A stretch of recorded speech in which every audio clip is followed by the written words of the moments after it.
The narcissist needs people to idolize them in order for them to stay alive. The concept of idols from a woman named Lorna Vaughn. But let's talk about it. But before we do, if you would like to work with me, I now offer same-day sessions as well as my 6-month coaching program. I will leave that information down below. Now, narcissists require idols to feed off of, to regulate, which means all of them and less of you. Here's what you need to know about that and how that affects you. Your lack of self, your lack of identity, which to some extent you could have had when you met them. However, as you continue a relationship with a narcissist, you realize that you have less and less and less of an identity because they've taken it. Or you've unconsciously given it to them, right? Now, what that includes and what you may not know is, and how that affects you, is that it starts to affect your health, your looks, your money, and everything that's important to you. Why is that? Well, if you're a woman listening to this, your energy is your greatest currency, right? It's your spiritual power. When you attach that to will, and I really want you to hear this because this is very, very important. The narcissist has a will and you have a will, okay? And what you believe about yourself and what they believe about you, very, very important. And whoever's will is the strongest is the one that wins and directs the energy regarding you. So here's what I mean by that. If they're off doing a smear campaign about you, talking about your body, your health, things you're doing around, even if it's lies, which usually it is, by the way, that begins to affect you. Why is that? Because what you believe about yourself matters. And if you know how a narcissist is very strong in their conviction about what they believe, even if it's all lies, right? But when you're in a relationship with a narcissist, you usually feel confused, half asleep, foggy, like you're not fully there, like you have to live in survival, right? Well, while that's all happening to you and you feel like you're declining, they're rising in conviction. And their conviction, that doesn't mean, conviction is not a word for right or wrong. It just means what matters to you most or what you stand the strongest in, right?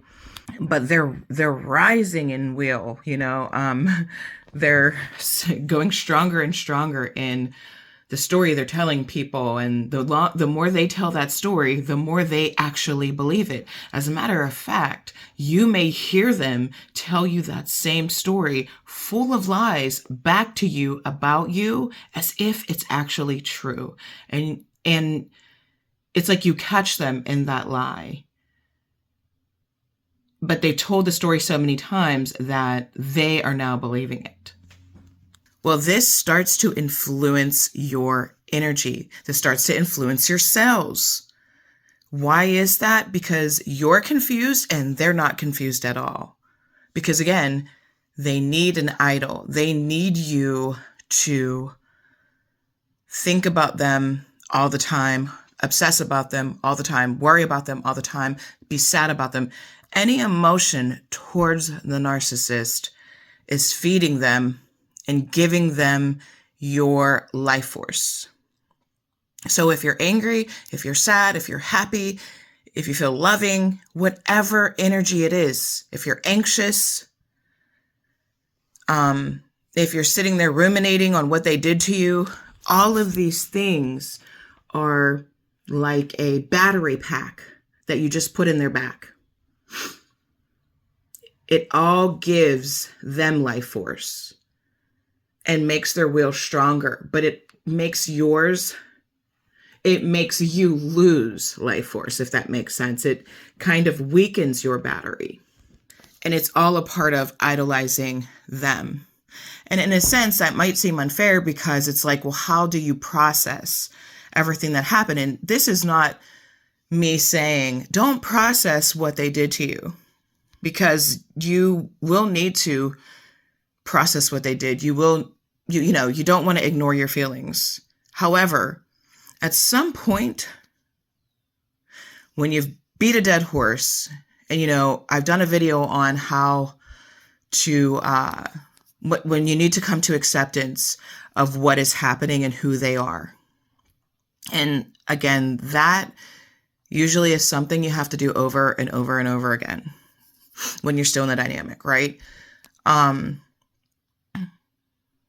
you've beat a dead horse, you have to realize at that point that it is now time to take responsibility and continue to choose yourself. Because even though it looks like they have power in some way, they really don't have any power. It is really a mirage. It's not true. It's just a matter of your beliefs. It's just a matter of you realizing what's going on, because this is really a spiritual war, not so much a physical one. And it's your identity versus theirs. It's really you against you. It's really you accepting fully your shadow, but that's a whole nother video. But getting back to the point here is that you need to idolize yourself. You need to put yourself on the pedestal and get the narc off the pedestal. Put yourself on the pedestal. Ruminate about you and how beautiful and amazing you are, even if you don't feel it at first. Get back to and really ground your wholeness in your own identity. Who are you? Who do you decide that you are? And it's not a matter of feeling it. It's a matter of who you decide. It's a decision, guys. It's not about feelings. Feelings come and go. They're fickle. You don't ever go off of feelings. Feelings come along with beliefs, but you start with the mind first, of changing the mind. And understand that the whole point, or one of the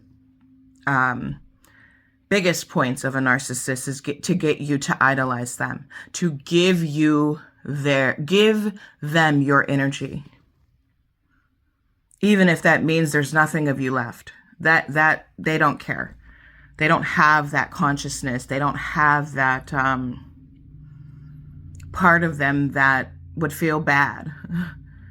So it comes to a point where you're going to have to accept that, and you start to care about you.